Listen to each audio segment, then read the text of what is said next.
Because a lot of people say, well, why didn't you fight him off? Why didn't you run? To go where? To stand in the street? I wanted everyone to go away. I just wanted to be on my own. I mean, for one, yeah. I couldn't fight them off because the pants were still around my ankles. My stockings were pulled down. Yeah, how can you run? Then where would you go? What would you do? I had no profession. I had no money. He came over and hit me on the breast. He immediately grabbed me and pulled me down. And a lot of these have been involved with the woman being unconscious through alcohol or through drugs. It's embarrassing that you're so afraid. It's embarrassing that you don't have nerve enough to leave. People don't understand. A lot of people are also stupid.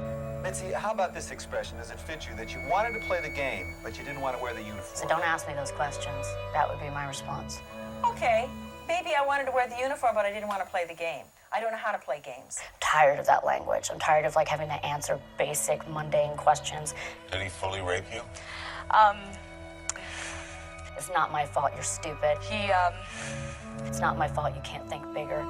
He threw me down, he pinned me to the ground, and like I said, I was screaming, and he said, shut up, and I said no. It's not my fault you can't put yourself in the shoes of someone who's been terrorized repeatedly. So I ran a deep, almost boiling hot bath straight away, and I don't think I put any cold water in it. And I just sat there and scrubbed myself. with great sighs if something was really wrong with her. And scrubbed, and I was red raw. The minute I stepped out of the bar, I felt this dirtiness all over again. What I couldn't deal with, what I had no equipment for, was to deal with the legal system. Were there times during the 20 years where you thought, I'm going to break my silence, I'm going to come forward? Nope. Why? All you're doing is getting your rocks off and getting off, you know. You know, essentially, I'd gone to the parents to say, you know, somebody's done something bad, and there was no recourse. Nope.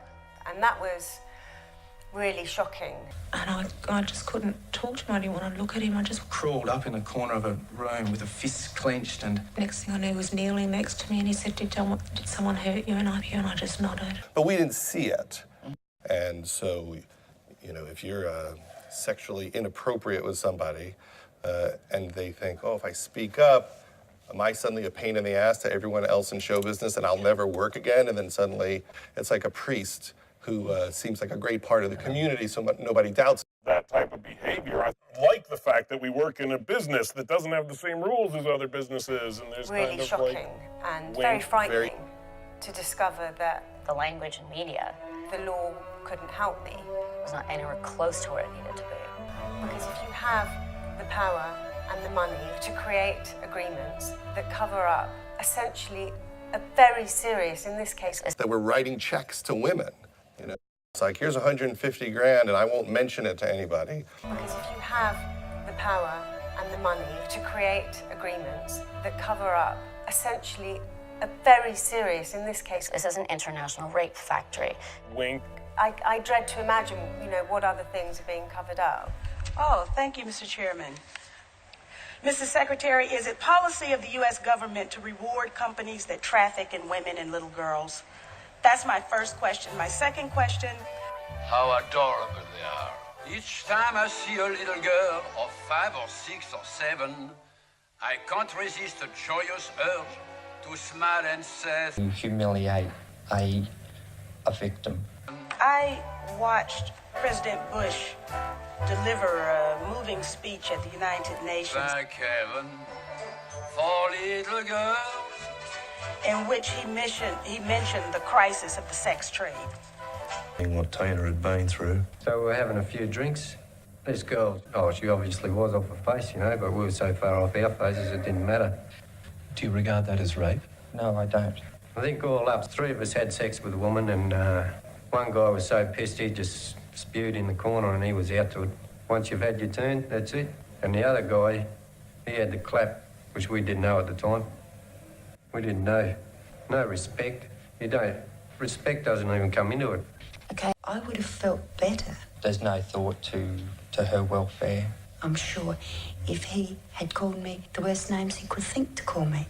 But he did not utter one word from the time he knocked me down to rape me by the side of the bed at the time he left that house. The president called for the punishment of those involved in this horrible business.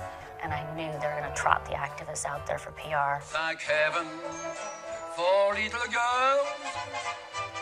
They grow up in the most delightful way. But at the very moment of speech, DynCorp was exposed for having been involved in the buying and selling of young women and children.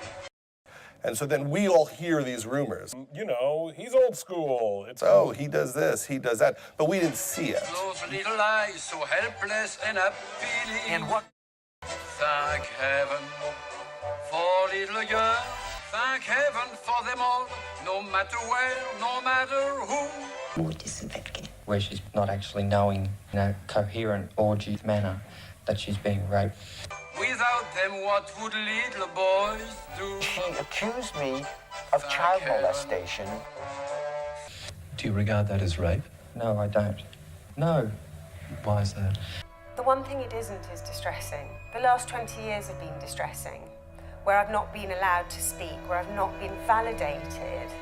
Nothing, I guess I was just a hole that just felt completely hopeless. Do I describe it to myself as like a bit like a beaten dog? Thank heaven for little. Well, how do you explain the fact that DynCorp and its successor companies have received and continue to receive government contracts? They're not generally not barred in perpetuity. This company was never in the penalty box. If you could proceed to my second question, please. You know, it's a difficult question because very difficult for people to. There's a culture of Rape paying is off something people. completely outside of that environment. It's a very binding act with you and your friend, with you and your mate. Anyway, he finished, and by which time I felt like bitches. You get to a level within your own self that you cease to think about the woman as a person. Deep down, I didn't really believe that would be what would happen. This was one of the hardest things I had to come to grips with. Because at this time, I was angry with her for pointing me out and for telling the police. When you heard that she'd been tied up for so long, did that concern you at all? Didn't emotionally wreck me or anything like that. We didn't know, but this girl's gone to a house and said to him, I've just been raped by 6 blokes. If the victim is unconscious at the time and has no real say in the matter, then the rape isn't technically a rape.